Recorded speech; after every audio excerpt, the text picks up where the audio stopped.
kompaniyadan $3 qarz olib yana dalshi gaplashib chiqqanmisiz?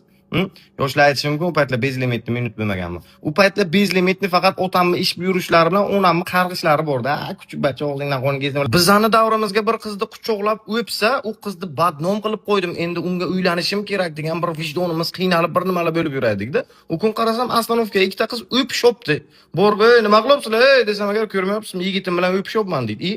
Yigitini qarasam sochi uzun, ne ishni? Umaytib yigitingni o'zini bir yigiti bor-da-ku buni. Oldimizda 3 yil 4 yillab sevishib, agar urush bo'lsa, umonni muzikalarini qo'yib, uksuzlar ichib, bir nimalar tom ibi, hozirgilar fit bunisi bilan, fit bunisi bilan bir bacha bilan gaplashadi, 2 haftadan keyin eng qalin jo'rasi bilan gaplashadi. Hannimaga hanna prins, prinsning avray. Bizda davrimizga ham 7-8 tasi bilan gaplashayotgan razil insonlar bor edi. Unaqa insonlar har bir jamiyatda bor, lekin ular shu turak edi. Ular to'y oldi ko'ylagishdan tiktirib, remolchalarni bog'lab, ko'chalarni supurib, eretib ketaydi. Hozir 7-8 tasi bilan gaplashganlar esa to'y oldi ko'ylagishdan tiktirmayapti. Tayyor sotib oladi.